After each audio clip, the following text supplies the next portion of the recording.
Selah Winter was 29 years old when she stood at the edge of a rutted coastal road in November of 1888, watching the last cart that held her belongings roll away into the fog. And she understood, with the flat certainty of someone who has run out of tears, that she had nothing left in the world but the $5 silver sewn into the hem of her petticoat. Her father-in-law, Edwin Winter, a shipbuilder whose yard had once employed half the men of Gray Harbor, Massachusetts, had put her out of the house she'd shared with his son for 6 years. Not because she had done any wrong, but because his son, Thomas, had drowned when the schooner Morning Star went down on the rocks off Gull Point the previous spring. And grief had curdled in the old man into something that needed a place to live. And he had chosen his daughter-in-law as that place, calling her cursed, calling her the reason the sea had taken his boy. Though everyone who had known Thomas Winter knew he had gone down trying to save 3 other men. With her $5, her mother's sewing shears, and a canvas bag of clothing, Selah walked 11 miles down the shore road to the harbor auction house, where the county was selling off a condemned property that nobody wanted, the old Gull Rock Light, a crumbling lighthouse tower abandoned for 3 years since its keeper vanished without a trace one autumn night. Its lantern room dark, its spiral stairs rotted, its reputation so thick with rumor that grown men crossed themselves when they passed it. She bid her $5 into a silent room, and no one bid against her. And the auctioneer's gavel came down on the strangest, cheapest, most foolish purchase in the history of that county, and none of the dozen people who watched her sign the deed that afternoon, and none of the fishermen who shook their heads at her walking out to that rock alone, could have imagined that sealed inside the stones of that dying tower was a truth that would return to an entire harbor what the sea had never actually taken from it, and would put right a wrong that had been quietly rotting the soul of Gray Harbor for 3 long years. Settle in and let us tell you the story of Selah Winter, if you are watching this from a place that feels forgotten tonight, a place that others have written off the way this town wrote off her lighthouse. Tell us where you are watching from in the comments below, because we believe forgotten places are where the truest stories start. Selah had been born 29 years before in a fishing hamlet 3 coves south of Gray Harbor, the only daughter of a lighthouse keeper named Josiah Andra and his wife Ruth, who had kept the light at Point Mercy for 18 years before Josiah's own hands finally grew too stiff for the work. Selah had grown up climbing the iron stairs of that tower before she could properly read, learning to trim a wick and polish brass lenses and read the moods of weather off the color of the horizon before she was 10 years old. And her father had taught her, in the patient way of a man who loved his daughter more than he loved being obeyed, that a lighthouse was not a building, but a promise that someone was watching, that no ship passing in the dark was truly alone, that even in the worst storm, there was one fixed point of light that did not waver and did not lie. Her mother Ruth had taught her something different, but no less important: how to keep a ledger, how to read contracts, how to understand that a woman who could read a bill of sale as well as any merchant was a woman who could not be easily cheated. And Ruth had made certain her daughter could do sums in her head faster than most men could do them on paper, a skill Selah would come to need more than she ever imagined. When Selah was 19, she had married Thomas Winter, second son of the shipbuilder Edwin Winter, a broad-shouldered, gentle young man who loved the sea with the same devotion Selah's father had loved his light. And for 6 years their marriage had been a quiet, sturdy happiness built on early mornings and small kindnesses, though it had never been blessed with children, a fact that Edwin Winter, even before his son's death, had never let his daughter-in-law forget. Thomas had sailed as first mate on merchant runs up and down the coast, and Selah had kept their small house near the shipyard spotless and warm, mending nets for extra coin, teaching herself the harbor's shipping schedules so well that local captains sometimes asked her opinion on tides and weather before she asked them. She had never imagined that the 2 things her parents gave her, a lighthouse keeper's patient eye for detail, and a keeper's wife's fierce refusal to be cheated, would one day be the only inheritance she had left, and the only tools she would need. The wreck of the Morning Star came on a black April night when a storm rolled in faster than the barometer could warn anyone, catching the schooner off Gull Rock with her sails still full, and driving her onto the same teeth of granite that the lighthouse there was built to guard against, except the lighthouse had gone dark 11 months before that night. Its keeper, a solitary man named Amos Trewellyn, having disappeared from the tower without explanation, his boat found empty and drifting. His belongings left exactly as though he had simply walked out the door one evening and never returned, and the county, in a display of the kind of quiet negligence that harbors both large tragedies and everyday dishonesty, had never gotten around to appointing a new keeper, arguing over the expense while ships continued to pass the dark rock in good weather and eventually in bad. Thomas Winter had died getting 3 deckhands into the one lifeboat that survived the wreck, going back a 4th time for the ship's buoy, and not coming back himself. And when the news reached Gray Harbor, Edwin Winter's grief had transformed almost overnight into a need to blame someone who was not himself. Not the county that let the light go dark, not the fog, not the sea, but Selah, who had married his son and therefore, in the twisted arithmetic of a broken old man, had somehow drawn misfortune down upon him. He told her plainly on a gray October morning 18 months after the wreck that the house was his, that she had no children to bind her to his family, and that she should find somewhere else to build whatever life a childless widow could build. Selah had not argued.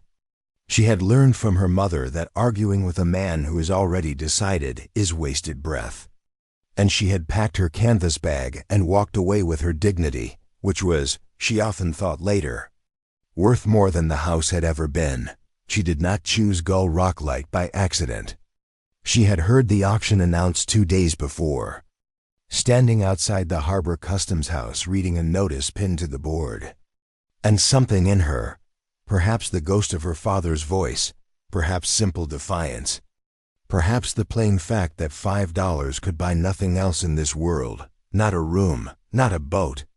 not a week's worth of food for Longmaid, her walk into that auction hall and sit in the back row among the fishermen and merchants who had come to gawk rather than bid,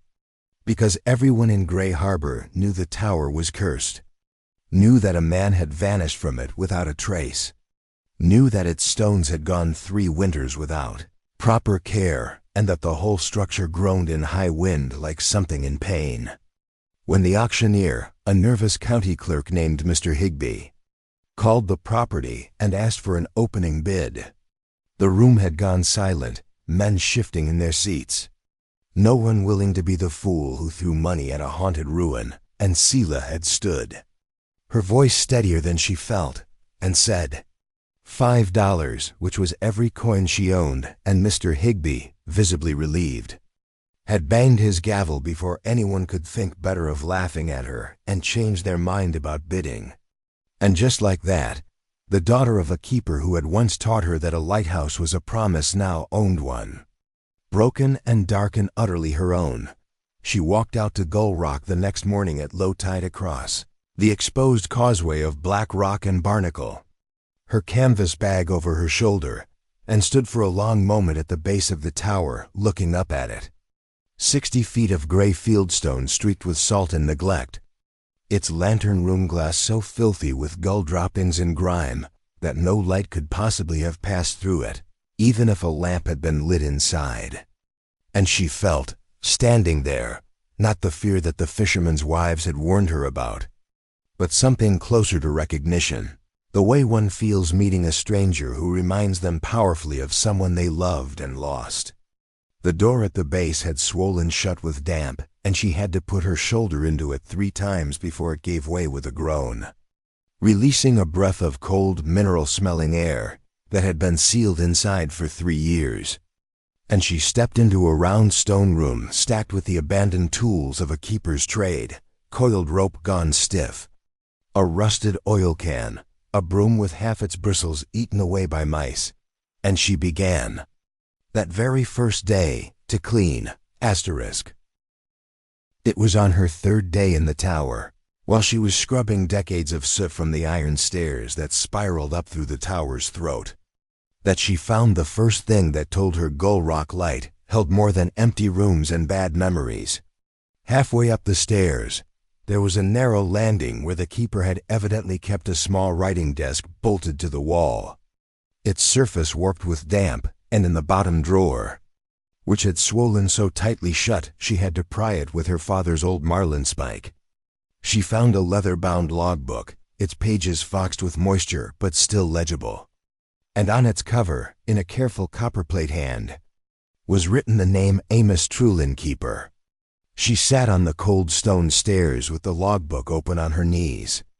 reading by the gray light coming through a narrow window, and found that the early entries were ordinary: wind direction, oil consumption, the passage of ships, notes on repairs needed, the mundane poetry of a keeper's daily watch. And she felt the same tenderness reading them that she had felt watching her own father write similar lines 40 years before. But the entries in the final months before Trewellyn's disappearance began to change in character, growing shorter, more clipped, sometimes containing only a date and a single cryptic line. And one entry, dated some weeks before he vanished, reads simply, "Pratt come again tonight. Told him no. He does not like no." The name Pratt struck Selah with a small cold shock, because Cornelius Pratt was the wealthiest man in Gray Harbor, the owner of the general store, the harbor's largest warehouse, and significantly, a seat on the county board that had, among its other duties, been responsible for funding and maintaining the very lighthouse in which she now sat. She did not yet understand what business a keeper might have had with a merchant and county selectman, nor why that business would end with a man vanishing into the sea, but she understood enough, from her mother's old teaching, that a ledger never lies even when the people who write it do, to know that she should keep reading and keep this book very safe over the following weeks. As autumn deepened into a hard coastal winter, Selah settled into the tower in the manner of a woman rebuilding not just a structure but a life. She patched the roof of the keeper's quarters at the tower's base with tar and canvas scavenged from the wrecked debris that still washed up along the rocks. She traded mending and preserved fish for lamp oil with a sympathetic harbor grocer named Mrs. Pell, who remembered Selah's father fondly and who, unlike most of the town, did not believe the tower was cursed so much as simply neglected. And she began, methodically, night by night, to clean the great Fresnel lens in the lantern room, a magnificent apparatus of glass prisms that her father had once told her was worth more than most houses in a harbor town, layer by layer removing the grime of neglect until the glass began to catch and throw back even the faint gray daylight in brilliant, scattered rainbows. She lit the lamp herself for the first time on a clear December night, not because any authority had asked her to, but because she could not bear, any longer, to let ships pass that rock in darkness. And when the light swept out over the black water for the first time in 3 years, she stood on the gallery outside the lantern room, wrapped in her shawl, and wept, not from sorrow, but from the particular fullness of having kept a promise that was never technically hers to keep. It was in January, during a stretch of bitter cold that froze the harbor's edges and kept most boats at their moorings, that Selah made the discovery that would deepen everything the logbook had only hinted at. She had noticed, while cleaning the round watchroom just below the lantern, that one section of the curving stone wall sounded different when she rapped her knuckles against it, a hollow note where the rest of the wall answered solid. And being her father's daughter, curious and unafraid of old stone, she spent 2 evenings working at the mortar around a section of blocks with a chisel and her marlinspike until, on the second night, a section of the wall swung inward on a crude iron hinge, revealing a shallow chamber built into the thickness of the tower wall itself. The kind of hiding place a careful mason might build for a keeper who did not entirely trust the county he worked for. Inside, wrapped in oiled canvas to keep out the damp, she found a second book, thinner than the logbook, bound in plain board covers, and a small iron strongbox, unlocked, containing not gold as she half expected from the weight of it in her hands, but a stack of receipts, letters, and a handwritten ledger of figures that took her the better part of a night, sitting wrapped in blankets with a single lamp burning to understand what she pieced together. Reading by lamplight with her father's old habit of checking every figure twice was a story far larger and far uglier than a single vanished keeper. 2 years before the Morning Star went down, a smaller vessel, the packet ship Aurelia, had wrecked in a storm off nearly the same stretch of rock, and in the aftermath, the county and a consortium of local merchants, chief among them Cornelius Pratt, had organized a relief subscription for the survivors and the bereaved families, raising, according to the ledger in her hands, some $11,000 from insurance settlements, private donations, and a state maritime relief grant. Money that was meant to rebuild the small life-saving station near the point, properly staff and maintain Gull Rock Light itself,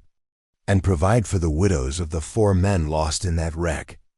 But the ledger showed, in a hand Selah recognized from the logbook as Amos Trewellyn's own careful copperplate, that only a fraction of that money had ever reached its intended purpose, a few $100s trickling out here and there to quiet complaints, while the great bulk of it had been quietly funneled through a series of loans and land purchases that Trewellyn had documented with the patient thoroughness of a man building a case, into Cornelius Pratt's own expanding warehouse operation and his purchase of nearly every parcel of harborfront land not already owned by the county. Trewellyn, it seemed, had been the county's own appointed auditor of the relief fund before he was ever made keeper of the light, a position Pratt himself had arranged for him afterward, not as an honor, Selah now understood with a cold clarity, but as a way of burying an inconvenient, honest man on a remote rock where his questions could be quietly forgotten. And it was the light going dark that had, indirectly, cost Thomas Winter his life and 3 other men their safety, because the very money that should have paid a proper keeper's wages and kept the light burning through every night of every year had instead built a second warehouse for Cornelius Pratt's dry goods trade. Selah sat with that knowledge for 3 days before she told another living soul, turning it over in her mind the way her mother had taught her to turn over a suspicious contract, checking it against everything she knew, because she understood that an accusation against the richest man in Gray Harbor, made by a penniless widow that half the town already considered cursed, would need to be armored in proof so solid that no one could wave it away as grief or spite. She began cross-referencing every receipt in the strongbox against the shipping and harbor records she could access at the customs house, a place she was permitted to enter freely because the old clerk there, Mr. Higbee, the same nervous man who had auctioned her the Lighthouse, remembered her father with genuine respect and was only too happy to let the keeper's daughter browse dusty ledgers on quiet afternoons, never suspecting what she was truly hunting for. Piece by piece, over 6 weeks of careful, patient work done in the stolen hours between keeping her light and earning her bread, Selah built a second ledger of her own, a clean and undeniable accounting that traced every dollar of the Aurelia Relief Fund from its collection to its disappearance into Cornelius Pratt's private ventures. And she began, too, to understand what had likely happened to Amos Trewellyn himself, though she could never prove the darkest of her suspicions and chose, out of a keeper's instinct for restraint, never to speak them aloud as fact. Asterisk. She did not move quickly, and it was this patience that nearly cost her everything, because word travels fast in a small harbor, and it did not take long for Cornelius Pratt to hear that the widow at Gull Rock Light had been asking unusual questions at the customs house and poking through old shipping ledgers with an attention that went beyond a woman's idle curiosity. Pratt came to the lighthouse himself on a raw March afternoon, arriving by boat with his coat collar turned up against the wind, and stood at the base of the tower with the easy, proprietary confidence of a man who had never in his life been told no and meant to keep it that way, informing Selah, in tones of oily concern, that the county was reconsidering the wisdom of having sold the light to a woman alone, that there were questions about the legality of the sale, that perhaps it would be simplest and safest for everyone if she accepted a generous sum for the deed and returned to town where a widow belonged. Selah had listened to the whole speech without interrupting, standing in her doorway with her hands folded, and when he finished she had told him, in a voice that surprised her with its steadiness, that she had found Amos Trewellyn's logbook, and that she would be very glad to discuss the legality of anything with the county board, in public, at their earliest convenience. She watched something flicker behind Cornelius Pratt's eyes then. A calculation, a recognition, and he left without another word. But within the week, the whispers in Grey Harbor turned uglier and more organized than simple superstition. Rumors that the widow at the light was unstable, that she had been seen talking to herself on the rocks, that perhaps the same curse that took the keeper before her had taken hold of her mind. Rumors that Selah understood at once for what they were, an attempt to discredit any words she might later speak against a powerful man. And she understood, too, that she needed allies before Pratt could isolate her entirely. She found her first ally in Mrs. Pell, the grocer who had traded her oil for mending all winter, and who, when Selah finally trusted her enough to show her a portion of the ledger, went pale and quiet, and then furious, because Mrs. Pell's own younger brother had been one of the 4 men lost on the Aurelia, and she had spent 2 years believing the relief fund had simply run dry through hard luck and honest mismanagement, never once suspecting it had been stolen outright by a man whose store she patronized every week. Mrs. Pell brought Selah to her cousin, a fisherman named Gideon Marsh, who had lost his own boat to a bad loan from Pratt's warehouse operation 2 winters before, and harbored a grudge sharpened by years of quiet humiliation. And Gideon in turn brought 2 other fishing families whose men had drowned in the Morning Star wreck, families who had grieved Thomas Winter alongside their own dead, and who, upon hearing what Selah had found, understood at once that their sons and husbands and brothers had not simply been unlucky, but failed deliberately by a man who valued warehouse space over a widow's grocery bill and a keeper's honest wage. Slowly, carefully, over the early spring weeks,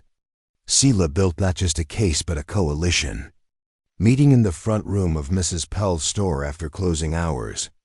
laying out her ledger and Trewellyn's logbook and the original relief fund receipts on the counter under lamplight. And every family that saw the proof laid bare came away not merely convinced but transformed, their private, isolated grief finally given a shape and a name and, more importantly, a shared purpose. The confrontation, when it came at the county board's regular spring meeting, held in the harbor's town hall, an event ordinarily attended by a handful of board clerks and interested merchants, but which, on that particular evening in April, filled every bench and lined the back wall 3 deep, because word had spread that the widow of Gull Rock Light intended to speak, and half the harbor had come either to support her or to watch her fail. Cornelius Pratt sat near the front, composed and faintly amused, clearly expecting the hysterical or unfounded accusation he could dismiss with a few paternal words about grief clouding a young woman's judgment. And when the chairman called for new business and Selah rose from her seat, Pratt's smile did not waver even slightly until she began to speak, and it became immediately clear that she had not come with feelings but with figures. She read the relief fund's collection total into the record, cross-referenced against the state grant documentation. Mr. Higby himself, sitting uncomfortably in his clerk's chair, was forced to confirm as accurate. She read Amos Trewellyn's own careful accounting of where the money had actually gone, land parcel by land parcel, loan by loan. Each one matched against county land records that any board member could verify on the spot. And she read, last of all, the final entries in Trewellyn's logbook. The ones describing the keeper who had refused to falsify his own audit and who had vanished from his post not 2 weeks after writing that Cornelius Pratt did not like being told no. She did not accuse Pratt of murder, because she could not prove it and would not speak past what her evidence allowed, but she did not need to. The silence that fell over that hall as she laid the final document on the chairman's table said everything the room needed to understand. And Cornelius Pratt, for the first time in the memory of anyone present, had no smooth words ready. The reckoning that followed was neither instant nor dramatic in the way a novel might demand. But it was thorough, because the truth Selah had assembled was too well documented for even Pratt's considerable influence to smother. The county board, faced with public proof and a hall full of witnesses who would not quietly forget what they had heard, opened a formal inquiry within the week, and though Cornelius Pratt fought with every resource of money and connection he possessed, the land records could not be argued away, and within 4 months a state investigator had confirmed the diversion of relief funds in detail, and Pratt was compelled, under threat of far worse legal consequence, to surrender the harborfront parcels he had acquired through the stolen money and to pay restitution from his own considerable fortune, not out of any change of heart, Selah suspected, but simply because the alternative was ruin and disgrace far greater than the sum he was forced to repay. That restitution, some $9,000 once the accounting was finally settled, was placed under the joint oversight of the county board and a newly formed harbor relief committee that pointedly, and at Mrs. Pell's insistence, included Selah Winter as a founding member, and it was used over the following 2 years, exactly as it had always been meant to be used. A proper life-saving station was built near Gull Point with a trained crew on permanent watch. Pensions were finally paid to the widows of the Aurelia and the Morning Star. Gull Rock Light was formally restored to the county's lighthouse service with a proper keeper's salary, and Selah, who could easily have sold the deed back to the county for a considerable sum and walked away comfortable, chose instead to petition for and be granted the official position of keeper, the first woman to hold that post on that stretch of coast, a fact that made the State Maritime Board deeply uncomfortable and the fishing families of Gray Harbor deeply quietly proud. It is worth returning now to where this story began, to a woman standing at the edge of a rutted road with $5 silver sewn into her hem and nothing else. Because it would be easy to tell this simply as a tale of buried treasure and just deserts, and it was never that. Selah Winter did not grow rich from what she found sealed in the wall of Gull Rock Light. She grew, instead, exactly as sturdy and exactly as useful as the tower itself once was restored, a fixed point that others could steer by. The $5 she paid for a crumbling ruin that no one else wanted became, in the end, the price of restoring not just a light, but an entire harbor's faith that honesty could still be rewarded and that the smallest, most overlooked things, a discarded tower, a vanished keeper's careful handwriting, a widow the town had written off as cursed, could hold within them the exact truth a whole community needed to heal. Edwin Winter, her father-in-law, came to her at Gull Rock in the autumn following the inquiry, an old man made smaller by shame, and asked haltingly whether she might forgive him for what he had said in his grief. And Selah, standing in the doorway of the tower she had rebuilt with her own hands,